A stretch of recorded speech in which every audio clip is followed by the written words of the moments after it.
El grito de la tierra. Nadie lo vio venir. O tal vez lo vieron, pero no supieron escucharlo.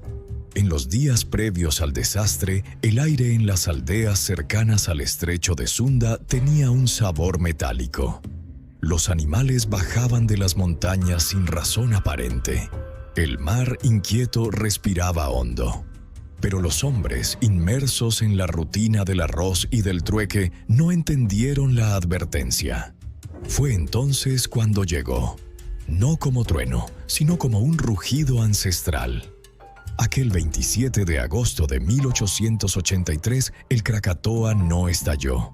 Exhaló la furia contenida de siglos. El cielo se rasgó, la tierra se estremeció y el sonido viajó más allá del entendimiento. Lo que se oyó no fue un ruido, fue una frontera. Las ondas de presión no solo reventaron vidrios y tímpanos.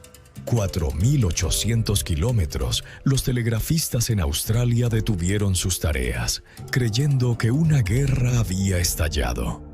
En la India, las mujeres cubrieron a sus hijos pensando que los dioses descendían. En África, los tambores tribales callaron al sentir el zumbido en el aire. ¿Puede un sonido dar la vuelta al mundo? Sí, y lo hizo más de 3 veces. Cada ciclo era un eco del dolor de la Tierra, una campana invisible que vibró en los huesos del planeta. Krakatoa no solo habló, se desintegró. La isla se derrumbó sobre sí misma, liberando un mar de fuego y polvo. Una columna de ceniza se alzó hasta la estratosfera. Las olas, murallas líquidas de hasta 40 metros, devoraron aldeas, barcos, familias. Más de 36.000 vidas se apagaron en cuestión de minutos. La atmósfera cambió. El cielo en Europa se tiñó de sangre durante meses. Las cosechas fracasaron. Los artistas pintaron horrores que no habían visto con los ojos, pero que sí habían sentido en el alma. El Krakatoa se convirtió en mito, en ciencia, en advertencia. Fue estudiado por sismólogos, climatólogos, poetas. Algunos creyeron que era castigo divino. Otros, que era el corazón de la tierra marcando el compás del apocalipsis. Pero lo cierto es que nos enseñó una lección. El sonido es poder, invisible, intangible, pero capaz de mover océanos, de detener relojes, de grabarse en la memoria colectiva de una especie. Hoy sabemos que hay otros Krakatoas, dormidos, esperando, y también sabemos que vivimos en un mundo más vulnerable, más interconectado, más ruidoso y quizás menos atento. No se trata de temer. Se trata de comprender, escuchar los susurros de la tierra antes de que se conviertan en alaridos, valorar el silencio, entender que el sonido más fuerte jamás registrado por el hombre no fue solo un fenómeno físico, sino una metáfora viva del equilibrio perdido entre la humanidad y su hogar.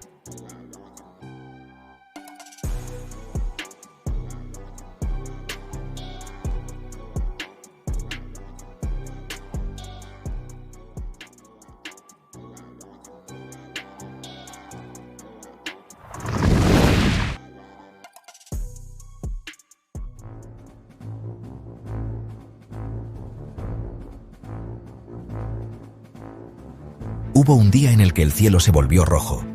Los mares rugieron como bestias y el aire se quebró. ¿Qué tan fuerte puede ser un sonido? ¿Lo suficiente como para romper vidrios a kilómetros de distancia? Tal vez hacer sangrar los oídos o incluso matar. Ahora imagina esto. Estás en una isla tropical en el sudeste asiático. Es un día cálido. El cielo luce apacible y el mar parece una lámina de plata. Todo parece tranquilo, hasta que el mundo entero cambia en cuestión de segundos. A las 10:02 de la mañana del 27 de agosto de 1883, un estruendo inimaginable sacudió los cimientos del planeta. Fue tan descomunal que se escuchó a más de 4.800 kilómetros de distancia. ¿Puedes creerlo? En esa época, sin teléfonos, sin radio, sin satélites, personas en lugares tan remotos como Australia, India e incluso África Oriental pensaron que sus ciudades estaban siendo bombardeadas. Pero no, era solo una explosión. Una sola, pero no cualquiera. Era el rugido de un volcán llamado Krakatoa. Pero espera, ¿cómo puede un volcán producir el sonido más fuerte jamás registrado por la humanidad? Para responder a eso, primero tenemos que sumergirnos en un mundo que pocas veces percibimos conscientemente, el mundo del sonido extremo.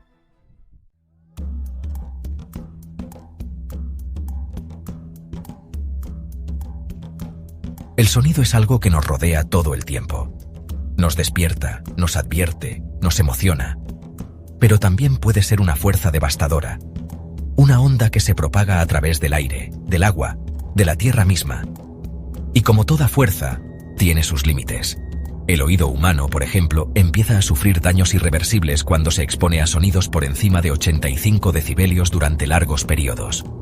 Para que te hagas una idea, el tráfico de una ciudad alcanza los 90. Un taladro eléctrico puede superar los 100, un concierto de rock, los 120, y un avión despegando, unos 140.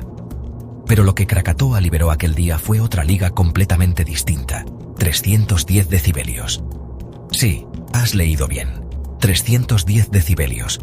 Eso no solo supera la capacidad auditiva humana, supera los límites de la atmósfera. A ese volumen, el aire ya no es solo aire, es una masa de destrucción.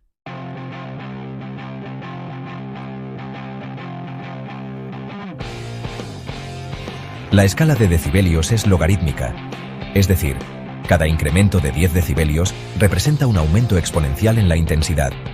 No se trata solo de más ruido, se trata de multiplicaciones de energía. Un sonido de 150 decibelios puede romper tímpanos. A 180 puede generar hemorragias internas. A 200 el tejido pulmonar colapsa. Pero 310 decibelios, eso es otra cosa. Eso no es un sonido. Es una pared de presión brutal que arrasa con todo a su paso. Y eso es exactamente lo que sucedió en el estrecho de Sunda, entre las islas de Java y Sumatra. Krakatoa no solo explotó, reescribió la forma en la que entendemos la violencia natural del planeta.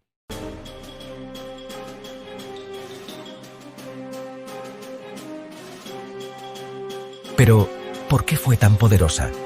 ¿Qué la hizo diferente de otras erupciones volcánicas? La respuesta está en la combinación mortal entre presión acumulada, composición geológica y una cámara magmática sellada durante siglos. Cuando Krakatoa liberó esa presión, no fue una erupción normal.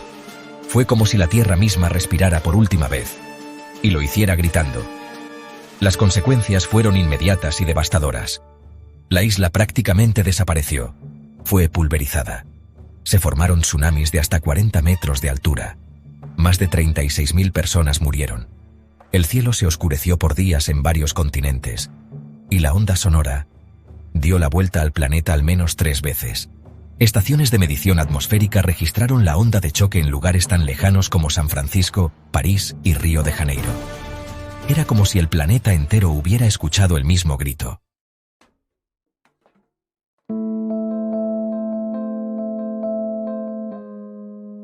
Porque este evento no solo fue un desastre natural, fue también un fenómeno físico sin precedentes. Nos mostró lo que el sonido puede hacer cuando se libera sin restricciones. Y quizás más importante, nos recordó cuán frágil es nuestra existencia ante las fuerzas de la naturaleza. Hoy en día, usamos esta explosión como referencia para entender fenómenos extremos. Inspiró estudios de acústica, simulaciones militares y hasta protocolos de evacuación global. Porque, aunque vivimos en un mundo digital, seguimos siendo vulnerables a lo más primitivo, una vibración en el aire. Y entonces, te pregunto, ¿cuánto ruido necesita hacer la naturaleza para que realmente la escuchemos? La historia de Krakatoa no es solo la historia del sonido más fuerte jamás registrado. Es la historia de una advertencia. Una que se oyó en todo el planeta y que todavía resuena hoy.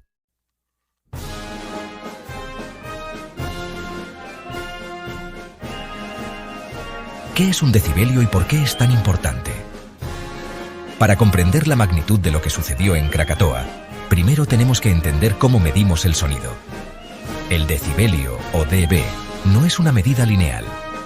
Es logarítmica. Esto significa que un aumento de solo 10 decibelios no es el doble de ruido. es 10 veces más intenso. Por ejemplo, 20 dB es el sonido del susurro de una hoja al caer. 40 dB, el ambiente de una biblioteca. 60 dB, una conversación normal. 80 dB, el tráfico denso de una ciudad. 100 dB, un martillo neumático a pocos metros. 120 dB, el umbral del dolor humano. Y cuando llegamos a los 150, 160, 180 decibelios, entramos en un territorio peligroso. Aquí no hablamos solo de molestia. Hablamos de destrucción física. Las ondas de sonido a este nivel pueden romper tímpanos, ventanas y, en casos extremos, estructuras óseas. Entonces, ¿qué sucede cuando un sonido alcanza los 310 decibelios como lo hizo Krakatoa? No hay comparación. No hay otra explosión, natural o artificial, que se le acerque en términos de presión sonora propagada por la atmósfera.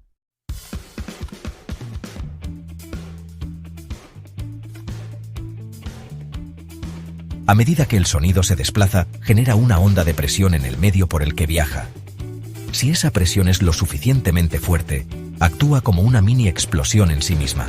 En niveles extremos, los objetos se deforman. El aire se comprime a tal punto que se comporta como un sólido por milisegundos. La vibración penetra la materia. En el caso del Krakatoa, los registros indican que la onda de choque rompió tímpanos humanos a más de 60 kilómetros de distancia. Y eso no es todo. La onda fue tan fuerte que rebotó alrededor del planeta 7 veces antes de disiparse por completo. Eso significa que, durante varias horas, instrumentos científicos en todos los rincones del mundo registraron ese mismo sonido, como un eco planetario. Como si la Tierra estuviera gritando y su voz se rehusara a callar.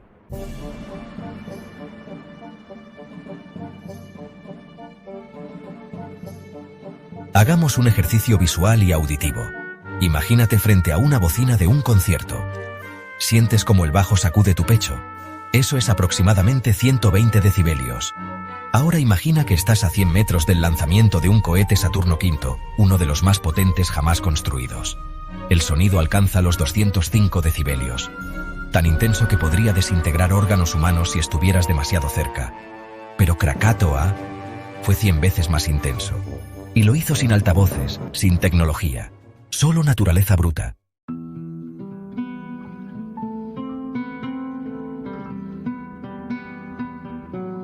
El sonido necesita un medio para viajar. En la atmósfera, se propaga como ondas de compresión a través del aire.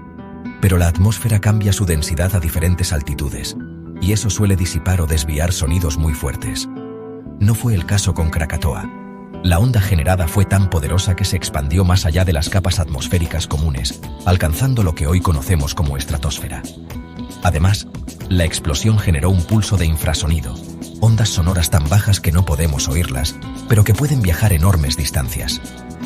Este pulso fue captado por barómetros en todo el mundo, incluso en ciudades que ni sabían que existía ese volcán en el sudeste asiático.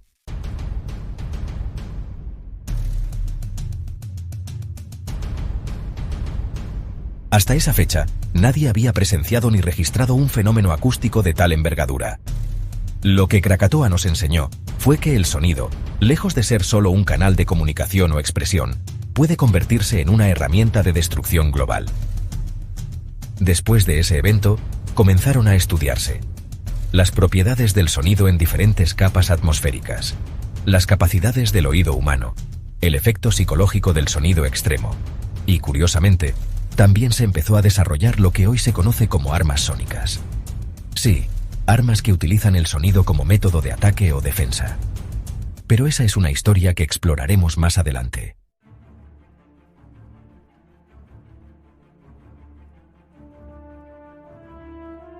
...27 de agosto de 1883. El sol aún no había alcanzado su cenit cuando una serie de explosiones sacudieron el corazón del archipiélago indonesio. En medio del estrecho de Sunda, entre las islas de Java y Sumatra, el volcán Krakatoa, hasta entonces un gigante adormecido, se convirtió en protagonista de uno de los eventos geológicos más devastadores de los últimos 1000 años. Pero, ¿qué fue exactamente lo que sucedió? Durante meses, los habitantes de la región habían notado actividad inusual, temblores leves, columnas de humo, un olor extraño en el aire. Lo que no sabían era que debajo de ellos, dos placas tectónicas colisionaban lentamente, acumulando una presión colosal. La cámara magmática del volcán, que había permanecido contenida por siglos, llegó a su punto de ruptura. A las 10:02 de la mañana, Krakatoa no erupcionó. Colapsó, y cuando lo hizo, la isla fue pulverizada. Literalmente desapareció. Fragmentos de roca, fuego, cenizas y gases fueron arrojados a más de 20.000 metros de altura. Una nube de polvo cubrió los cielos de Asia y pronto cruzaría continentes. En un abrir y cerrar de ojos, la catástrofe ya no era local, se había convertido en un fenómeno global.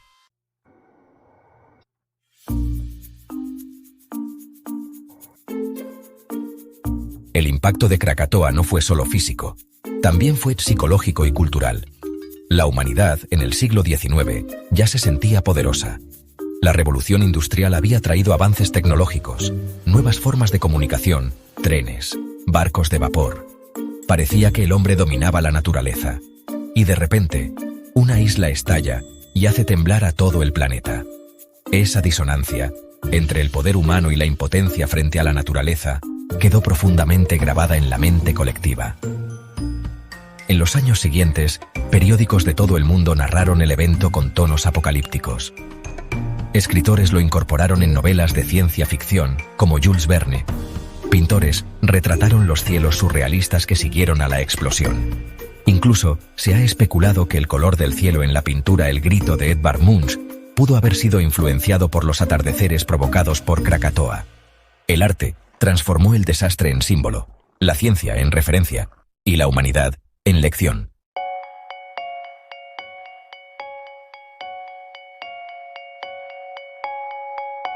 Krakatoa se convirtió en objeto de estudio multidisciplinario. En geología, permitió entender los peligros de los volcanes estratovolcánicos y su capacidad de generar erupciones cataclísmicas. En meteorología, demostró cómo las emisiones volcánicas afectan el clima. En acústica, su sonido sentó un referente físico que aún hoy se utiliza para modelar eventos sónicos extremos. Incluso en sociología y psicología, se estudió el efecto colectivo del trauma. Muchos de los sobrevivientes desarrollaron síntomas hoy asociados al trastorno de estrés postraumático. No es para menos, algunos vieron desaparecer su pueblo en segundos. Además, Krakatoa impulsó la creación de redes internacionales de monitoreo volcánico, algo que hoy salva miles de vidas en zonas sísmicamente activas.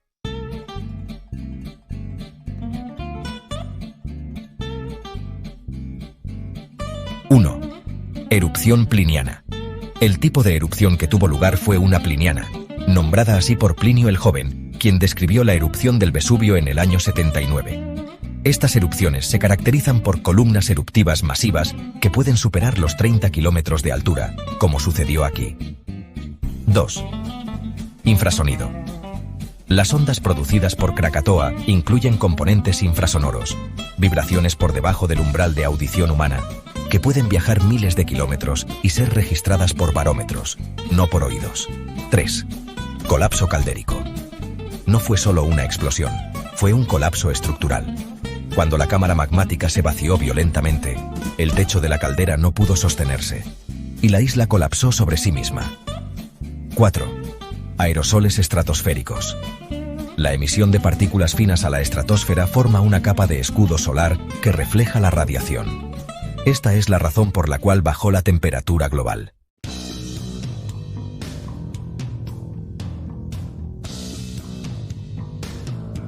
Esa es la pregunta que muchos científicos se hacen. Actualmente varios supervolcanes, como el de Yellowstone, en Estados Unidos, o el Toba, también en Indonesia, podrían provocar eventos aún más destructivos. La diferencia es que hoy tenemos tecnología de monitoreo, redes de alerta temprana y protocolos de evacuación.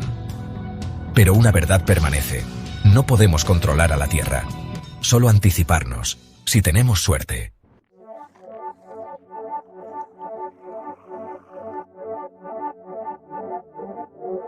La historia del Krakatoa no es solo la de un volcán, es la historia del equilibrio roto entre el ser humano y su planeta, un recordatorio de que la naturaleza no grita sin motivo. Su rugido, medido en decibelios, se sintió como el sonido de un mundo que intentaba advertirnos: No lo hemos visto todo todavía.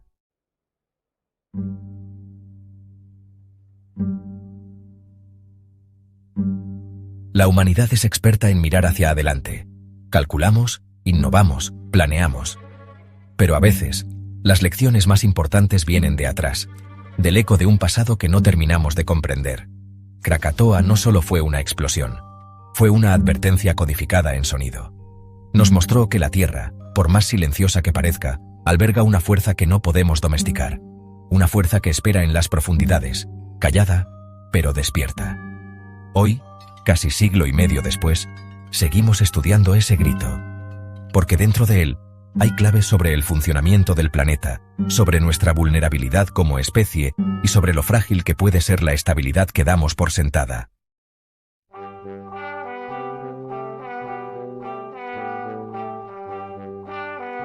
Sí, y más pronto de lo que imaginamos, el planeta tiene otros Krakatoas, algunos visibles, otros ocultos bajo el mar. Existen al menos 1500 volcanes activos conocidos en la Tierra. Algunos, como el Monte Tambora, el Vesubio o el Cinturón de Fuego del Pacífico, han dado muestras de su potencial devastador. Lo inquietante es que hoy estamos más expuestos que en 1883. Vivimos en ciudades más densas, interconectadas, dependientes de tecnologías sensibles a la atmósfera. Una erupción similar, acompañada de ondas sónicas de gran escala y alteraciones climáticas, podría paralizar redes eléctricas, cortar comunicaciones satelitales y desencadenar caos social en cuestión de días. No es ficción, es física.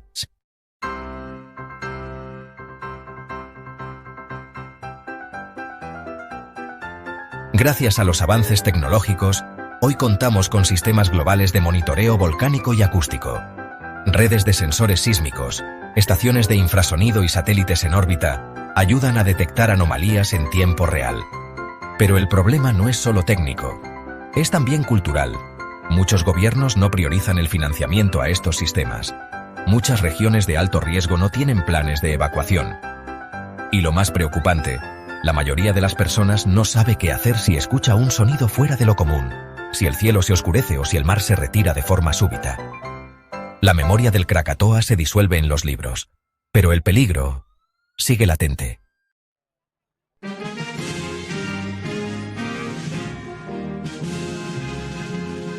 No se trata de entrar en pánico. Se trata de educarnos. El primer paso es comprender que vivimos sobre una máquina viva. La Tierra respira, se mueve, se contrae. Lo que consideramos catástrofes no son errores del planeta, sino parte de su mecanismo natural. El segundo paso es exigir preparación. Gobiernos, instituciones y ciudadanos deben incorporar en sus agendas el conocimiento sobre riesgos geológicos y acústicos, no solo para sobrevivir a un evento extremo, sino para saber interpretarlo. Y finalmente el tercer paso, valorar el silencio. Porque si algo nos enseñó el Krakatoa es que cuando la Tierra grita, es porque hemos ignorado demasiado tiempo susurros anteriores.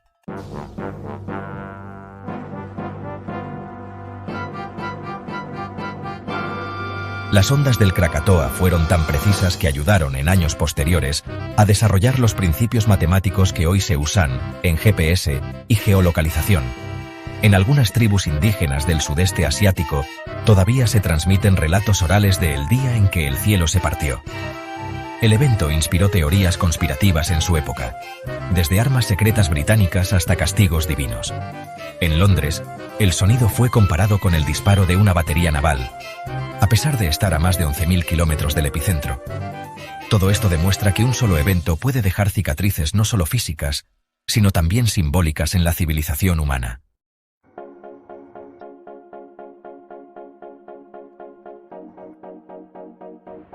Ahora que conoces la historia detrás del sonido más fuerte de la historia, pregúntate, ¿qué otras señales estamos ignorando?